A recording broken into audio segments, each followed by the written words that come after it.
everyone, welcome to my channel again. Today we're going to talk about what's called chord shaping. Now I'm going to admit to you, this is probably going to be one of the most difficult videos that I'm going to try to make on my channel. The reason why is because it's going to take a lot of effort for me not to confuse you and lose many of you because you just don't know what I'm talking about. So bear with me as I try to explain chord shaping. Now chord shaping, while it is confusing to explain, it is very useful. And it's a cool little magic trick that you can do in piano. A little trick to increase your ability to play a song where before you couldn't because you'd have to practice more and more. Sometimes in music, shortcuts are necessary. For today, I'm going to use the model song of Für Elise. Now, most people do know this song, but I'm going to talk about how you can get the notes in the bass clef and you can turn them into chords. Now, this is called chord shaping. Basically, you get bass clef notes, you find how they relate to each other, and then turn them into a chord. Think about it. Most of the time, chords are played with the left hand or on the bass clef side of the piano. We've talked about that anything to the left of C are typically your bass clef notes. There's always exceptions to rule, and the same applies to chords. Most of the time, chords are on the left side of the piano. Now, when you chord shape, this is going to alleviate some of the effort with coming to play a piece that otherwise would slow you down too much. So watch carefully as I play Für Elise. Now watch the left hand. I'm playing A, E, A, E, E, G sharp, A, E, A. So if I isolate just my left hand, it'll sound like this. More time, together.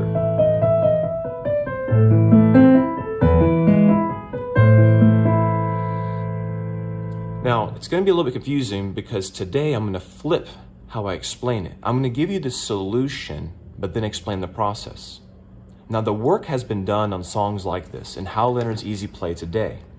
So looking at this type of sheet music in Für Elise, what they've done is they've gotten those three expressions I just played, the A, E, A, E, E, G sharp, and A, E, A, and they turned in the chords. Because look right here, they turned it into an A minor chord, an E major chord, and an A minor chord. The point of this video today is to attempt to explain how they did that. Because you may have seen from one of my previous videos on my YouTube channel, I've already talked about How Leonard's Easy Play Today books and how great they are for beginners. My goal of this video is to explain how did they get there? How did they turn those three notes into an A minor, an E major, and A minor? So let's take the first chord. Now really the last chord is really a duplicate of the first. So really we're going to talk about only just the two chords here, A minor and E major. How did they turn those three notes into A minor?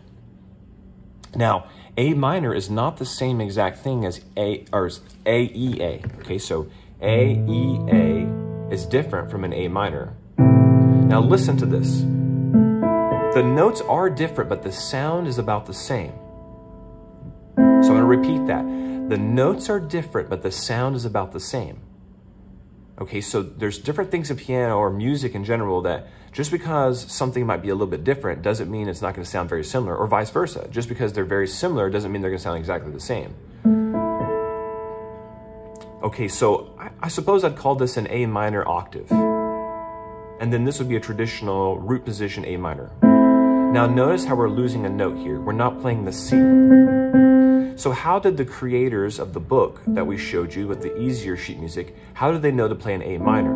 Well, for a couple reasons. One, we know that A minor is composed of A, C, E, and logically they concluded that even though it doesn't have C listed, it's still an A minor. Now, what could work also is an A major. You could still have A and E, but how come they didn't play A major? Well, there's two reasons for that. One, because the song is written in A minor. And when you learn about the key signatures of a song, you learn about what chords work in them or not. Now, there are exceptions to this rule, just like anything, like I've said before, but an A major wouldn't have the same sound to it as an A minor. So listen to this. Listen to how similar these are.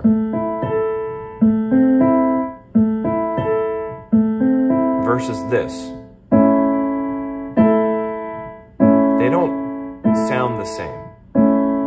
So logically, it's an A minor. So what they've done for you is instead of you trying to read the sheet music and trying to read two clefs at the same time, they got these notes and turned them into a chord. So that way, when you get to this A right here, you just have to play a chord with it. You don't have to worry about trying to read these notes.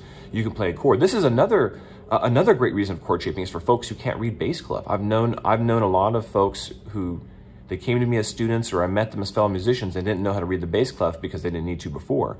So this is a great shortcut to accelerating your ability to play a certain song, is because you get these notes, turn them into a chord, and it expedites your ability to play the song.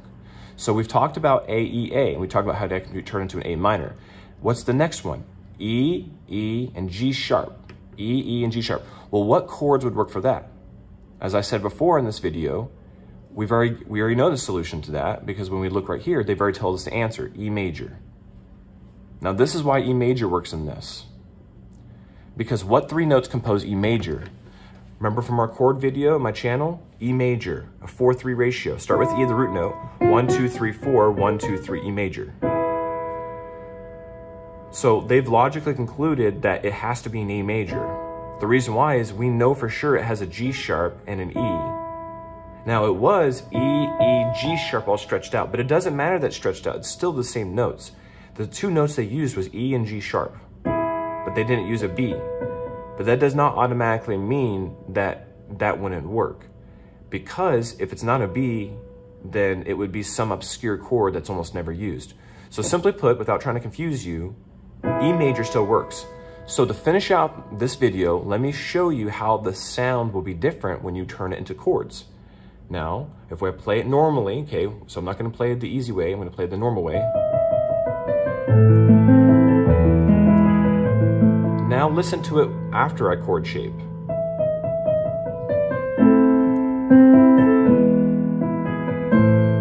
Again.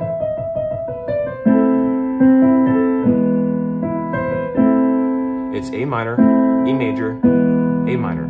It still works. Okay, so once again, this is the normal version. And this is the easy version.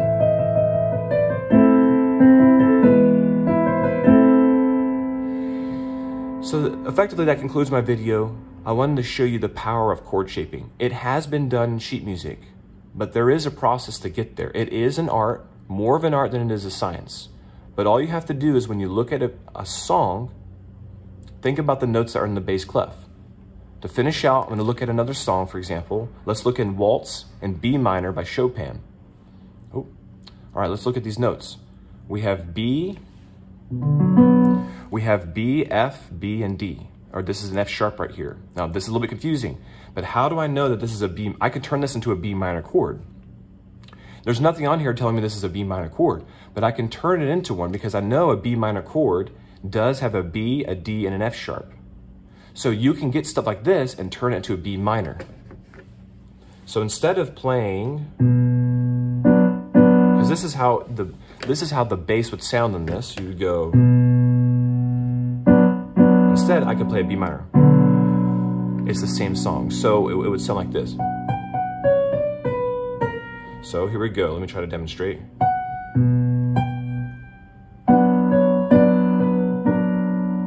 Or I can just play a B minor. I'm screwing that up. It's still the same notes, but it's just in a different form. Okay, I hope I didn't lose my whole audience there and I didn't confuse you. Be sure to subscribe. Please ask me questions. I know this video is confusing, but chord shaping is very important for musicians to be able to speed up their playing and make it more fun. Because I have found that people will get bogged down with trying to spend too much time on one particular piece when you can do what's called chord shaping. I encourage you, look at Hal Leonard's E-Z Play Today. You can find them on Amazon. Look up E, the letter Z, Play Today. They have all kinds of great books. Thanks for watching my video today. Goodbye.